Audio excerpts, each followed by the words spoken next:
राधे राधे। धन्यवाद की श्रृंखला को आगे बढ़ाते हुए आज मैं उनका धन्यवाद करना चाहती हूँ जो मेरी माँ है। जब मेरा डिजीज़ डायग्नोज हुआ उस समय मेरी मदर इन लॉ आई हुई थी।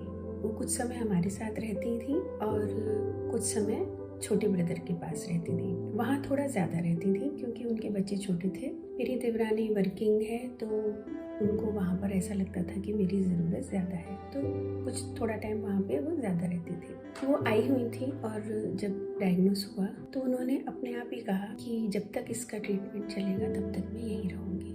और उन्होंने पूरे घर की रिस्पॉन्सिबिलिटी अपने ऊपर ले ली, हर तरह की, इवन घर को पूरी तरह से अरेंज करना, हस्बैंड के खाने का ध्यान रखना, घर की साफ सफाई, A to Z मेरे ऊपर कोई भी जिम्मेदारी नहीं थी। A to Z पूरी जिम्मेदारियाँ उन्होंने अपने ऊपर ले ली। मेरी अलग से डाइट का ख्याल रखना, क्या बनना है, क्या करना है। और वैसे हम कभी कहीं जाते थे आउट ऑफ स्टेशन, अगर हमें जाना पड़ता था उनके रहते हुए, तो वो हमें मना करती थी कि मैं अकेली नहीं रह पाऊँगी, या बहुत बेमन से हमें छुट्टी देती थी। लेकिन उस समय जब मुझे हॉस्पिटल्स वगैरह के लिए आउट ऑफ सिटी जाना पड़ता था और पता भी नहीं होता था कि हम कितने दिन के लिए जा रहे हैं, मैं बहुत दिन अकेले रही। उन्होंने सब कुछ अकेले मैनेज किया, बिना किसी भी कंप्लेन के या बिना कुछ भी कहे हुए।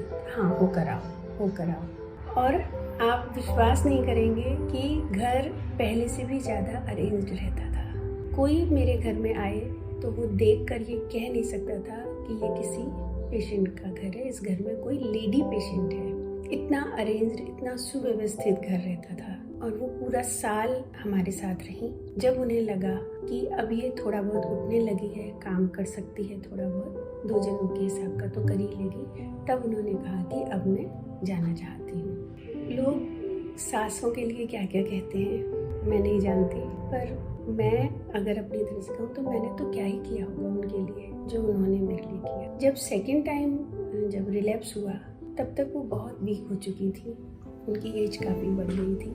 फिर भी उन्होंने कहा कि मैं आ जाती हूँ, मैं काम नहीं कर सकती लेकिन ध्यान तो रख सकती हूँ, काम करने वालों का मिलजुल कर लेंगे।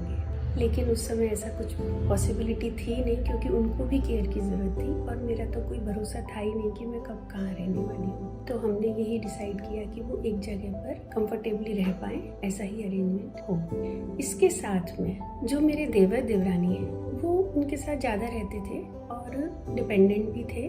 तो जब मम्मा यहाँ आती थी तो अक्सर थोड़े ही दिन में उनका फ़ोन आने लगता था और वो ये कहते थे कि आप कब आ रहे हो। लेकिन जब उन्होंने ये सुना कि ट्रीटमेंट चल रहा है तो उसके बाद उन्होंने कभी भी ऐसा नहीं कहा। बिल्कुल साइलेंटली वो सिर्फ हालचाल पूछते थे, कभी भी ऐसा नहीं कहते थे कि कब आ रहे हो। ये कुछ लोगों का साइलेंट सपोर्ट रहता है कि वो कुछ भी नहीं कहते। देखने में ऐसा लगता है कि वो कोई हेल्प नहीं कर रहे हैं, लेकिन उन्होंने जो डिफ़िकल्टीज फेस की होंगी उस दौरान पूरे 1 साल, वो ही जानते हैं। हम तो सिर्फ इमेजिन ही कर सकते हैं थोड़ा बहुत। इन चीज़ों की तरफ जनरली लोगों का ध्यान नहीं जाता है। इसके साथ साथ जब ट्रीटमेंट के टाइम, ट्रांसप्लांट के टाइम कुछ प्लाज्मा, कुछ प्लेटलेट्स, कुछ तो भी इस तरह की ब्लड की, इस तरह की ज़रूरतें रहती हैं।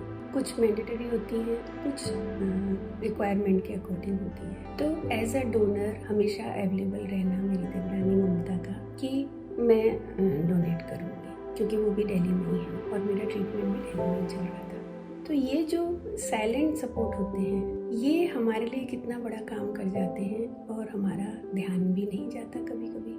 तो इनको क्या कहा जाए, किसी तरह का कोई क्रेडिट नहीं लेना, कुछ नहीं करना, बस सपोर्ट में खड़े रहना। मम्मा आज हमारे बीच में नहीं है, लेकिन उनका आशीर्वाद, उनका ये सहयोग, उनका साथ तो कभी भूलने वाली तो खैर बात ही नहीं है, क्योंकि मैं अपनी ही मम्मी से ज़्यादा अपनी मदर इन लॉ के साथ रही हूँ। मेरी मम्मी तो बहुत जल्दी चली गई थी, तो मेरे लिए तो वही माँ हैं, उनसे ही मैंने ज़्यादा सीखा है। तो मैं दिल से उनको, अपने देवर देवरानी को दिल से धन्यवाद देती हूँ और मम्मा को सद्गति मिले इसके लिए हमेशा मैं प्रार्थना करती हूँ, उनके लिए शुभकामनाएं करती हूँ। बहुत बहुत धन्यवाद।